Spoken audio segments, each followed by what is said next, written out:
Professor, a gente vai falar aqui sobre as questões envolvendo o protagonismo negro, a ideia da Faculdade Zumbi dos Palmares. Explica, primeiro, para a gente começar, a relevância dessa batalha pelo protagonismo do negro no Brasil.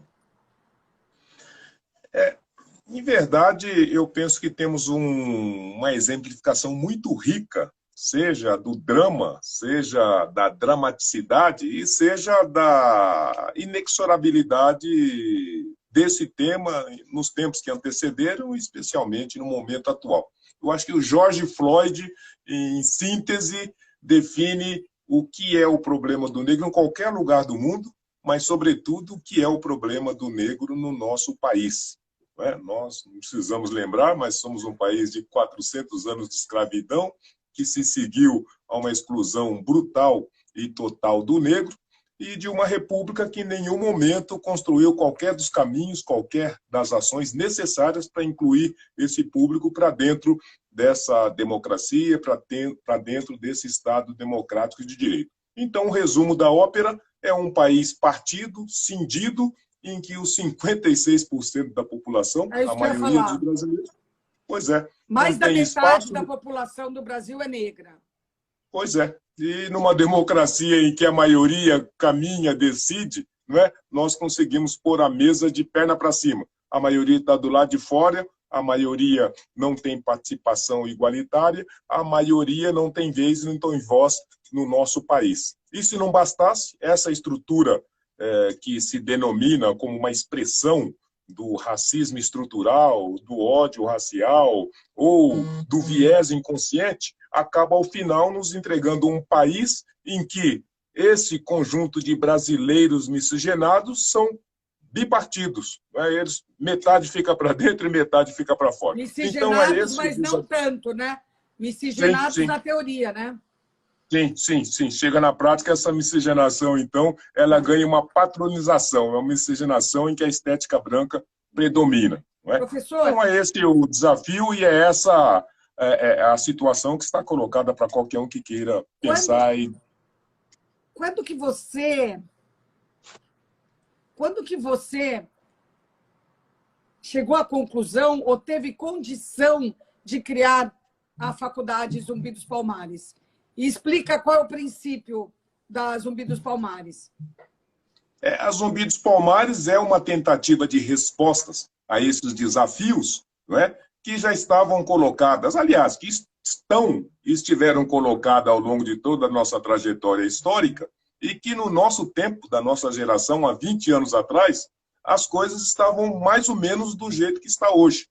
E para aquele desafio que se apresentou, nós imaginávamos que um ambiente de educação que pudesse qualificar o jovem negro, que pudesse educar o jovem negro, mas que pudesse se abrir para propagar esses valores da diversidade racial, seria uma contribuição relevante para esse tema e para a sociedade brasileira. E está sendo... Então, foi todo... Desculpa? Está sendo relevante? Está sendo. Tanto é que, por incrível que pareça, os melhores números que nós temos de jovens negros formados no ensino superior no Brasil são os da Zumbi dos Palmares. Quanto tempo tem a Zumbi, professor? 17 anos. 17 anos. E como é que é o vestibular? Como é que faz para entrar na faculdade? É um processo seletivo como todos os demais, não é? Em que são analisadas aquelas competências, aquelas compatibilidades exigíveis na FUVEST como um todo, não é? Mas é um espaço que está aberto para negros e para não negros, ou seja, é um espaço plural, diverso, democrático. Para você. Não restam dúvidas. Nós propagamos o valor da diferença e o valor da diversidade, né? E a Zumbi é essa representação. Mas imagine você, Joyce, que para essa mesma dificuldade, se pegarmos só para exemplificação, nos Estados Unidos tem 150 universidades negras, não é? 50% delas públicas, não é? E a mais novinha delas é de 1867. E quando você vê Oprah, quando você vê Colin Powell, quando você vê Condoleezza Rice, quando você vê Martin Luther King, são todos frutos dessas universidades. E aqui no Brasil, até 20 anos atrás, nós não tínhamos tido qualquer ferramenta de política pública dessa natureza. Então, a Zumbi se colocou como uma perspectiva dessa dimensão. De uma possibilidade, né? Professor, é paga a universidade? É paga. É um preço que é viável para o aluno? Social, é um preço social. Ela é uma instituição comunitária e, por conta disso, ela tem um preço social. Então, só para exemplificar, por um curso de direito que, na média do mercado, custa R$ 1.500, na Zumbis, R$ 500. Tá ótimo. Como é que você pensou, e quando foi a primeira vez que você pensou da necessidade de criar a faculdade? É uma universidade ou faculdade? O conceito é uma Universidade da Cidadania Zumbi dos Palmares. Né? Então, é uma apresentação conceitual. Mas essa preocupação se colocou pelo fato de que os jovens que participavam desse grupo formador eram todos formados ou em processo de formação universitária. E a gente trabalhava com a referência da USP. Na nossa época, os negros na Universidade de São Paulo representavam 3,3% dos alunos. E os professores 0,1% do corpo docente. E a gente, então, ficou, além de indignado, ficamos extremamente desafiados para entregar números melhores que aqueles. Então, a Zumbi nasceu dessa perspectiva. O jovem negro, em média, naquela época, tinha uma dificuldade insuperável para acessar o espaço da Universidade de São Paulo, que exigia uma qualificação extrema, que ele não tinha condições, em regra, de entregar. E a outra ponta que surgia era ir para o ensino privado, que custava um valor que ele não tinha como pagar. Então, a gente tentou colocar-se ali no meio para ajudar a fazer essa travessia. Professor, é só em São Paulo que tem a Zumbi? Onde tem? Nós queríamos ter uma em cada esquina do país, mas, infelizmente, é só aqui na cidade de São Paulo, aqui no estado de São Paulo, e a única do Brasil e da América do Sul com essa característica e com essa finalidade. Que atraso, né? Que atraso. Pois é. E por que no Rio de Janeiro não tem, professor? Por que na Bahia não tem? Lugar nenhum. Pois são aquelas coisas que não tem explicação. Talvez não tem explicação. Foi você e as pessoas em volta de você que tomaram essa iniciativa e resolveram ir à luta, certo? Não, com certeza. Aquilo nos incomodou, aquilo nos deixou extremamente indignados e extremamente desafiados, e nós achávamos que a nossa geração tinha a obrigação de entregar uma coisa diferente e inovadora para esse tema, a partir da perspectiva de que o que liberta, não é? E o que mantém livre o homem é o conhecimento, é a educação. Concordo. Professor, que escolas do que tem na Zumbi? Direito, administração, publicidade, pedagogia, recursos humanos, segurança privada, segurança da informação e também tecnologia de transportes terrestres, logística e segurança. A segurança privada, já falei, logística, são essas. Tem bastante opção, né?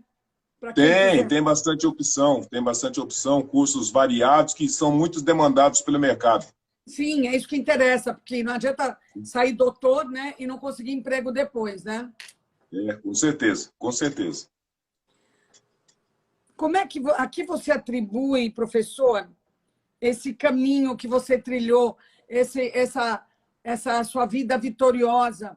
Porque você começou simples, certo? Fala um pouco do seu começo. Pois eu sou, como gosto de dizer, um caipira de Marília, aqui no interior do estado de São Paulo, né, 500 quilômetros da capital, e eu era um boia fria, né? Acompanhava a minha família nas fazendas, colhendo café, colhendo amendoim, colhendo algodão. E era o mais novo de 6, e a realidade que se impunha era essa. E não tinha muito o que pensar e o que sonhar além disso. Mas eu tive uma sorte de, muito tenuamente, ter um gosto pela leitura. Eu gostava muito de ler gibizinho de Bang Bang, né? E também as antigas fotonovelas, né? Dos velhos tempos. E por conta disso, aquilo me chamou a atenção, foi me pegando, foi me ganhando, foi tomando conta de mim. E a partir desse desejo de ler mais, conhecer mais, comprar mais gibis, comprar mais revistas, eu acabei descobrindo esse caminho do conhecimento e me apaixonei por ele. E aí, o seu pai e a sua mãe, eles incentivavam a leitura? Vocês eram muitos irmãos? Como é que era? Nós éramos em 6, eu era o caçula de 6, e o meu pai já estava falecido no meu nascimento. De modo que era a minha mãe que estimulava, ela dizia que todas as pessoas, mas todos os jovens e os filhos delas tinham que estudar, que o que iria garantir a sobrevivência de cada um de nós seria a educação. A educação. Ou seja, começou em casa.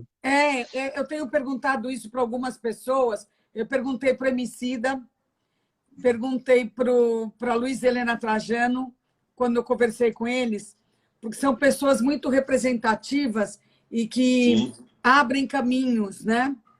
E todos eles falaram de como os pais reconheciam e incentivavam. Todos eles... Não tenho dúvidas. Não tenho dúvidas. Eu acho que esse germe do conhecimento, ele nasce e é inoculado dentro de casa pelos pais. Né? Os pais têm uma participação muito importante nisso. Fica aqui a dica, eu tenho insistido nisso para todo mundo que assiste a gente. Como você se sente, professor, sendo tão inspirador e um exemplo para pessoas, para jovens, para eles acreditarem que tudo é possível? Olha, eu me sinto primeiramente com peso nas costas, que é uma realidade, uma responsabilidade terrível, não é? Você grande. Poder... Não é terrível, é grande. Grande, terrível assim, no sentido de que ela é um fardo significativo. Mas, Joyce, você sabe tanto quanto eu o poder das palavras, o poder de uma direção para o jovem, e o quanto que isso pode fazer diferente na vida dele.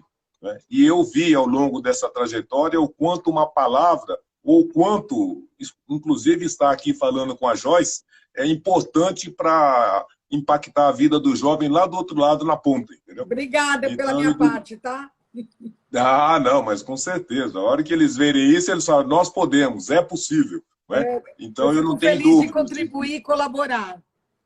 Não tem... E aí, você sabe, Joyce, que mesmo isso, que é uma coisa tão comum, né, e tão normal e natural, é uma coisa que só está acontecendo agora. Né? Negro está falando num ambiente como o seu é uma coisa muito recente. Né? Então, quando o jovem pode ver isso, ele sente que a mudança está em curso. E que, se ele fizer a lição de casa, é possível também ele tornar seus sonhos e os seus desejos realidade. Muito bom. Você tem toda a razão.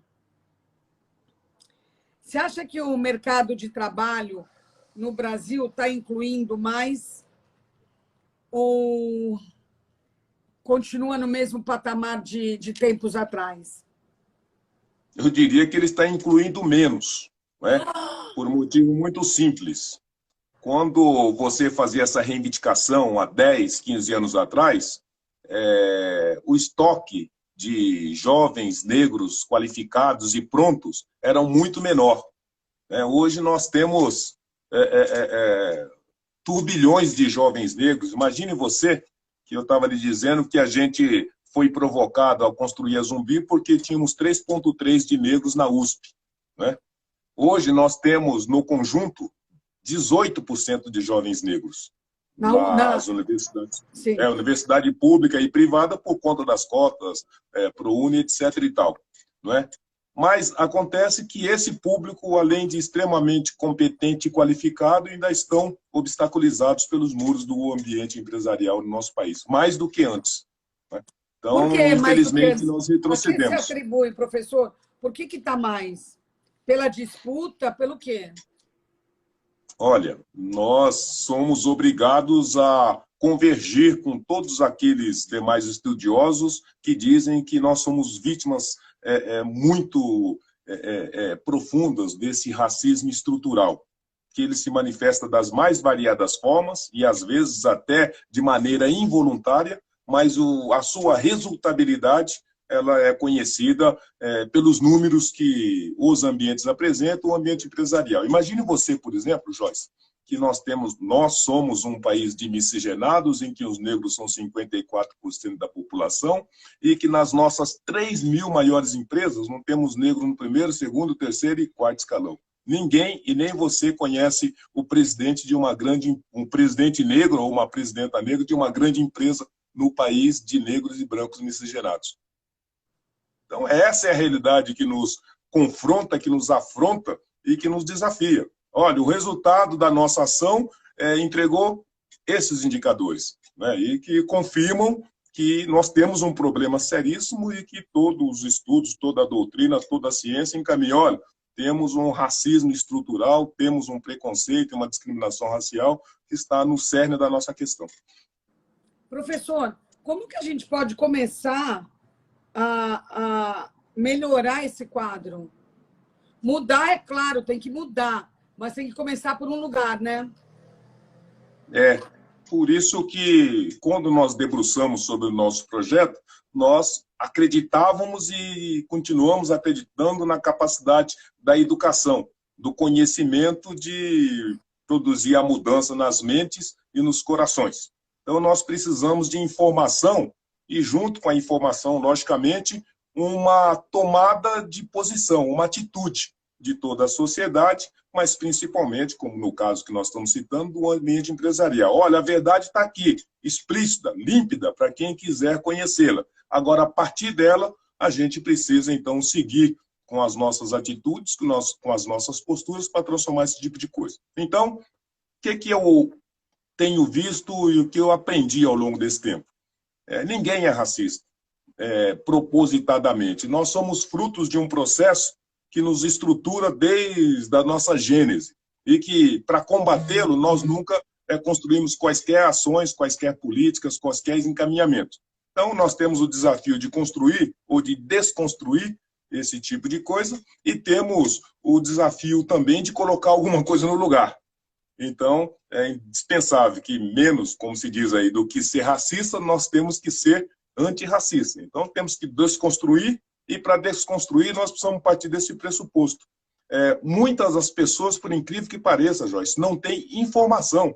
Até porque, em nenhuma fase da sua trajetória formativa, ele pôde se debruçar sobre qualquer uma das dimensões desse tema. Aliás, ele não teve amigo negro nem no berçário, nem no ensino fundamental, nem no ensino médio, nem na universidade, nem na sua pós-graduação. Não é?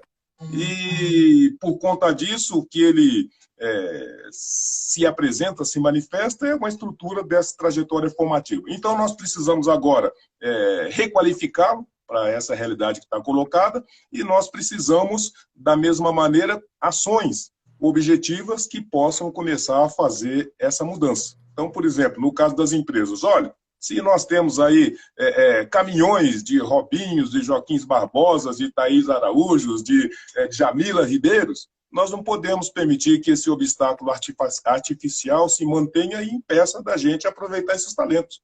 Estava falando que as empresas têm que contratar mais, têm que dar espaço, né? Eu entrevistei outro dia uma moça que é muito próxima da gente, chamada Liliane Rocha. Sim. Você conhece ela? Sim, sim. Então, o trabalho dela no Instituto Cairós é justamente propiciar a inclusão de minorias nas empresas. Isso está ajudando vocês? Está ajudando. Pontualmente, nós temos tido até muito sucesso, porque imagine você que nós formamos, nesses últimos 15 anos, 3.000 jovens negros, e dos 3.000, 1.000 estão efetivados no ambiente corporativo. Tendo em conta que nós temos aí boas parcerias que, de longo prazo, faz esse trabalho de inclusão do jovem da Zumbi. Mas, quando a gente pensa no universo Brasil, é um muito nada. Grande. Para diminuir as necessidades. Mas, de toda maneira, se servir pelo menos, de tranquilização, é de que tem algumas experiências importantes, tem algumas experiências exitosas que podem ser copiadas, que podem ser ampliadas para responder, né, essa dimensão do problema. Como incluir esses profissionais negros talentosos. Ela, inclusive, deu uma dica que que fez todo sentido, parece bobagem. Ela falou que os caras de RH falam que abrem vagas e não tem negros que mandam currículos. Aí ela perguntou assim, mas aonde vocês estão colocando esses avisos? Na GV? Na FAP? Ah, assim não dá, né? Tem que colocar na Zumbi dos Palmares. Com certeza. Quer dizer, essa é uma da dimensão do problema, Joyce. O que tem discutido muito aí na doutrina, na teoria, entre os especialistas, é justamente que essa manifestação, coloquemos, do grupo de interesse, ele acaba construindo uma redoma onde a comunicação se dá entre esses grupos de interesse. E as pessoas que não o compõem, eles fora. Acabam... você sabe que o professor Milton Santos dizia, com muita propriedade, você conhece nós, ele dizia, o problema do negro não é o racismo ou a discriminação, o problema do negro é o telefone. Porque o dia que ele tiver telefone, não é, parte dos problemas dele está solucionado. Porque a relação é uma relação entre grupos de interesse em que dificilmente uma vaga, essas oportunidades, chegam até os negros e quando chega aos negros, a vaga já está preenchida por uma série de condições. É isso que a gente tem que colaborar para mudar. Onde que você acha, professor, no mundo, que a população negra é devidamente respeitada e reconhecida? Na África. Só na África? Não, eu acho que na África sim, porque eles estão no seu habitat e de toda maneira. Mas eu penso que em qualquer lugar do mundo, essa relação da diáspora negra, ela sempre tem algumas inflexões, porque ao final ela coloca em xeque essa perspectiva do eu e do outro. Né? O negro em qualquer dessas sociedades é sempre o outro. Não é? E por conta disso tem uma série de limitações sobre a compreensão do seu mundo, das suas ideias, da sua forma de pensar, da sua forma de se apresentar, da sua cultura, da sua religião, não é? Que produz sempre aí algumas limitações de toda a natureza. Mas eu diria que com mais ou com menos diminuição, o problema ele é generalizado em qualquer lugar do mundo. A gente tem mania, professor, de copiar o modelo americano em muita coisa, né? Norte-americano. O modelo norte-americano. E nessa luta pelo protagonismo negro no Brasil, nessa luta contra o racismo, o senhor acha que isso está funcionando? O modelo americano é o modelo ideal para a gente se inspirar? O modelo americano foi que, em grandes medidas, moveu tantas outras estruturas do nosso país, não é só a luta por isso. do negro. Não é? Então, ela serviu para tantas coisas, né? Ela serviu para tantas coisas e, logicamente, é uma tecnologia que poderia servir para isso também. Né? Mas talvez a gente poderia elencar 3 ações que, se não permitem pensar num pacote completo, pelo menos em 3 condições que, a meu ver, seria muito bem aplicado em qualquer lugar do mundo e aqui no Brasil. O primeiro deles é justamente essa perspectiva da educação. Não é? Qual é a atitude dos americanos, historicamente? Separados, mas iguais. Então está aqui a universidade para negro, a universidade para branco, a igreja para negro, a igreja para branco. Né? As oportunidades do mercado para o negro e para o branco. Então, essa ação pragmática, pelo menos permitiu, como eu estou te dizendo, quando você senta com um negro americano, ele fala assim para você, Joyce, olha, quando meu bisavô se formou, você fala, hã? Né? Porque as universidades negras já existiam com você segregação racial. Desde 1800, né? 1800. Aqui, a Zumbi dos Palmares é a primeira da história da América do Sul. Os negros formados na Zumbi são os primeiros da sua família. Não é? De modo que, se nós tivéssemos que copiar uma política pública, essa seria importantíssima para qualquer país e para o Brasil também. A segunda coisa muito importante, que eu penso que está no cerne da questão, Joyce, é essa perspectiva de construir uma participação estética. Não é? Você sabe, nós sabemos, a gente aprendeu a conhecer general negro, a conhecer banqueiro negro, a conhecer presidente negro nos filmes americanos. Não é? Porque, fora disso, a gente nunca viu os negros numa posição tão destacada, né, e altruísta nas telas, na comunicação como um todo. E aqui no Brasil, como a gente acompanha, se você tiver que ler o Brasil a partir da sua representação estética na comunicação social, nós somos brancos de olhos azuis. Então, eu acho que uma intervenção indispensável é de equilibrar essa representação de fora para dentro de uma concessão pública que é a comunicação social. Sem definir a nossa identidade, a nossa estética, eu acho que a gente fica muito impotente e muito impossibilitado de construir o todo, né? O todos dos miscigenados que constitui a grande nação chamada Brasil. Então, eu acho que uma ação dessa natureza, que preferencialmente estimulasse a participação do negro generalizada na comunicação social, como é nos Estados Unidos, ajudaria muito na autoestima, no pertencimento e no referenciamento. Porque imagine você, eu me recordo, Joyce, quando nós tínhamos aqueles programas infantis, né, Xuxa e as demais, Angélica, etc. e tal, Carla Pérez, nós tínhamos em algum momento 10 programas infantis com 10 mulheres louras com uma plateia de crianças brancas. Como se a gente morasse na Suécia, né? Pois é, mas imagine isso ao olhar e no pensamento e na psique do jovem negro, por exemplo. Muito difícil. Né? Mas a comunicação é uma concessão pública, então ela deveria ter essa preocupação e deveria fazer essa condução no sentido que a representação social estivesse devidamente representada. Então isso é uma coisa. E o terceiro e ao final, lá nos Estados Unidos, uma das políticas que eles constituíram é o seguinte: o governo é o maior comprador do mercado. Então ele tem um poder de fogo muito grande para conduzir ações que cumpram os objetivos republicanos. Olha, se eu preciso de igualização, eu preciso colocar o recurso para determinar a contrapartida nesse sentido. Então lá, por exemplo, tem a tal da compra empoderada. O governo compra até 10% desses grupos minoritários, inclusive eles negros, e com isso emprego, renda e também potencializa essa inclusão e esse empoderamento econômico e financeiro. Então, se o governo brasileiro, como faz, por exemplo, na compra da agrícola subsidiada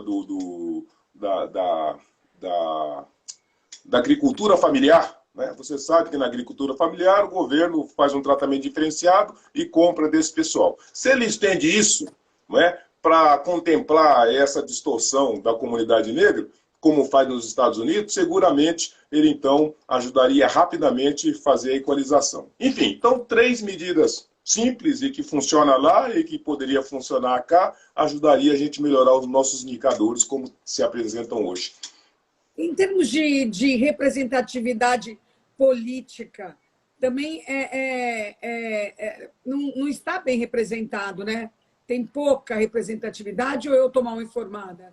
Não, você está muito bem informado, né? Porque se tem um outro ambiente que com mais ênfase descreve essa nossa distorção por conta dessa problemática, é um ambiente político. Porque, de novo, vem aquela máxima: democracia é a posição e a manifestação da maioria. Mas essa maioria está do lado de fora, não está do lado de dentro. Imagine você que nós somos um país que tem uma curiosidade muito bem definida. Você pega a extrema-direita que está no poder hoje, por exemplo, você não tem negro no primeiro, no segundo, no terceiro, no quarto escalão, não tem nas estatais, não tem nas empresas de economia mista, não tem nos cargos comissionados. Mas se você vem na centro-direita, o PSDB aqui em São Paulo, por exemplo, o governo do estado, você também não tem negro, nem no primeiro, segundo, terceiro, quarto escalão. E se você vai lá à esquerda e extrema esquerda, mesmo as exceções confirmam a regra. Sempre um ou dois participantes dentro do processo, mas que não representa em nenhuma medida os 50% que é a maioria democrática do país. Claro. E hoje, por exemplo, você vê, nós não temos um governador negro. Agora, uma das lutas que estão sendo feitas, e acho que você está acompanhando com certeza, é a tentativa, porque, veja, a distorção é a mesma. Para as mulheres, justificadamente, nós criamos cota de 30%. Mas para os negros, que do ponto de vista de indicadores está tão excluído quanto, nós não construímos nada. E quando nós colocamos a cota de 30% para a mulher, 30% para a mulher não significou mulher negra. Você compreendeu? De modo que a nossa representação política é um absurdo. Imagine, nós temos um senador negro, né? Nós temos aqui em São Paulo, por exemplo, 2 vereadores negros, 2 deputados negros. Isso para um estado, para uma cidade que congrega 40% dos negros do país. Então, são esses os desafios que colocam para dentro dessa conceitualidade de república, de democracia, de Estado democrático de direito, em que os números e os indicadores brigam, não é? E são totalmente contraditórios com esses pressupostos. A batalha é longa. Longa, longa. Vamos precisar de muito apoio da Joyce para dar voz. Pode contar comigo, tá? Nós vamos nos falar mais, tá? Vamos nos falar mais, que eu quero colaborar. Com certeza. Muito bem-vindo. Obrigada, professor. Professor, fala um pouco sobre o movimento AR. É AR ou AR? Como é que você fala? Movimento AR. Movimento AR. É novo esse movimento? É novo, é novo. Ele vem na esteira... ele antecede, inclusive, George Floyd. A perspectiva era a seguinte.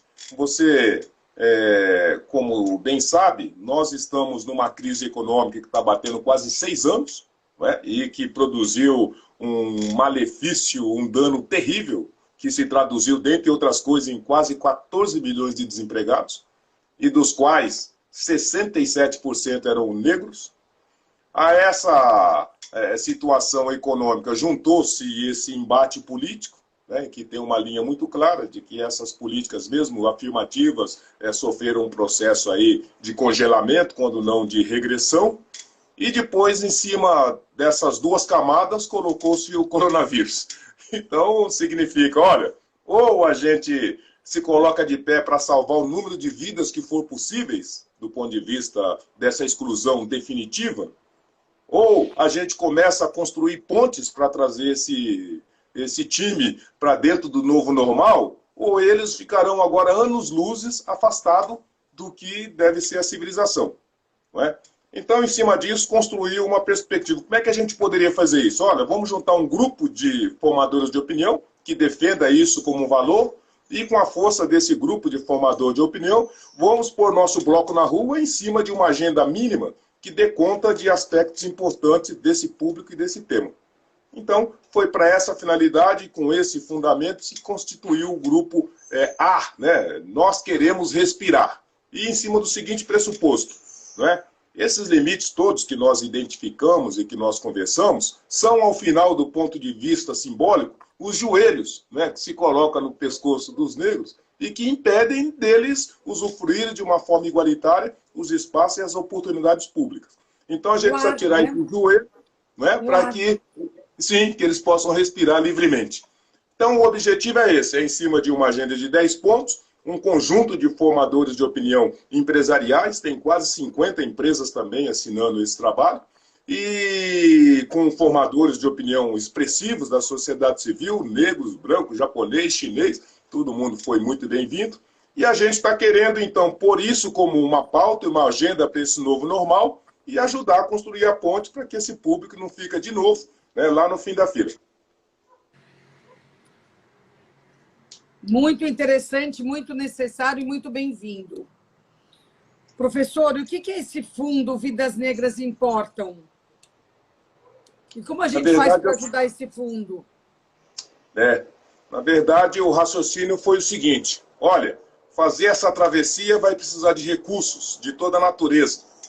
Mas tem um público de vulnerabilidade que vão precisar de tudo, inclusive do mínimo necessário, principalmente para fazer os 2 encaminhamentos. Ele precisa voltar para o banco escolar, porque é a única possibilidade deles continuarem vivos. A educação. Não restam dúvidas. E eles precisam, da mesma maneira, de uma possibilidade de construir e encaminhar os negócios que serão possíveis para mantê-los vivos e respirando.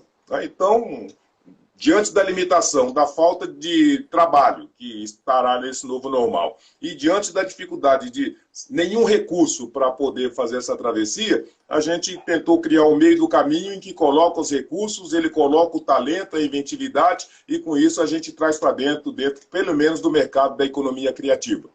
Bom, e para fazer tudo isso, precisa de recursos, que a Zumbi dos Palmares não tem individualmente, nenhum do grupo tem, mas tem uma agenda importante, possibilidades. Então, por conta disso, está aqui um fundos onde as pessoas que quiserem poderão colaborarem, as empresas, as instituições, e esses serão os recursos que nos ajudarão a fazer essa puxada e essa travessia desse público e desse tema. Vou falar aqui com a Morgana, que trabalha comigo. Morgana, depois você pega todas as informações, por favor, sobre esse fundo para a gente postar nas nossas redes, por favor. Muito obrigado, eu agradeço. Imagina. Demais. Professor, você já pensou em fazer uma coisa na Zumbi dos Palmares, que é as pessoas que podem adotarem um estudante, pagar para ele?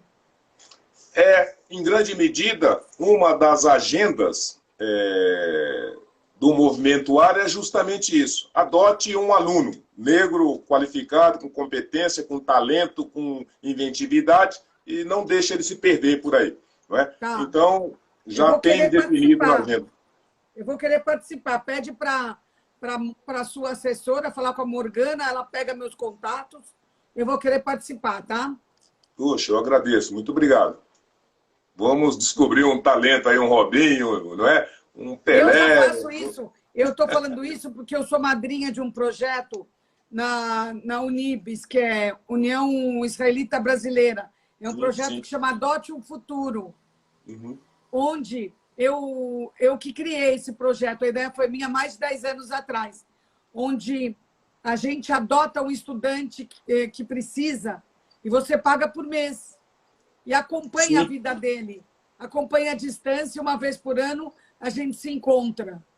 Que legal, que legal. Então, acho que eu quero falar com você para a gente fazer a mesma coisa. Legal. Uma das instituições que começou pequenininho, hoje tem mais de 500 crianças adotadas. Maravilha. Uma das instituições que nos auxiliam, Joyce, é a Conib. Sabe? Ah, que legal! Estamos juntos ajudando, colaborando. Eu quero participar mais, tá? Fala para alguém me procurar. A Morgana dá meus contatos. Professor, para finalizar, que mensagem você gostaria de passar para o jovem negro brasileiro, para dar força para ele? Olha, eu gostaria de enfatizar de que a luta do negro é uma luta imemorial e é uma luta de resistência, de sobrevivência e de superação, e que, apesar dos pesares, nós fomos vitoriosos, porque estamos aqui vivos, estamos aqui dispostos, estamos aqui interessados, estamos aqui cheios de vontade de fazer a mudança, de seguir adiante. Então, por conta disso, ele deve acreditar que é possível construir um mundo em que todos caibam, independente da sua raça, independente da sua cor, e que muitas das conquistas que esse país tem, teve e terá foram conquistas construídas, primeiramente, pelos seus antepassados e, na atualidade, pelos 54% de brasileiros que todo dia rala pra caramba, acorda às 5 horas da manhã, sabe, pega a condução e vai pendurado, vai, volta, acredita, confia e faz a mudança. E se o Brasil precisa mudar, ele pode ajudar a fazer essa mudança, transformar esse país melhor, em que todos, né, indistintamente de cor e de raça, sejam tratados como cidadãos brasileiros. Obrigada, professor. E para nós que não somos negros, cabe prestarmos mais atenção a essa questão, percebermos aonde a gente pode colaborar, em que brecha a gente pode se inserir para melhorar todo esse quadro e possibilitar mais. Com certeza. Essa luta, Joyce, é uma luta de todos os brasileiros. O melhor Brasil é aquele que todos, né, sejam tratados de forma igualitária, todos tenham as mesmas oportunidades e todos possam ser respeitados pelo seu pertencimento e pela sua estética. Concordo. Olha, professor, foi um prazer falar com você. Eu acompanhava bem de longe, para ser sincero, o seu trabalho, e essa foi uma oportunidade que Deus mandou aqui, tá? Então, obrigado. Conta comigo e fora do ar, a Morgana vai falar com a sua assessora para a gente desenvolver juntos esse projeto ou qualquer outro projeto. Eu gostaria de desenvolver pessoalmente um projeto com você, tá? Agradeço. Gratidão. Obrigada, professor. Até a próxima. Até breve, tá? Até breve. Beijo. Conta comigo.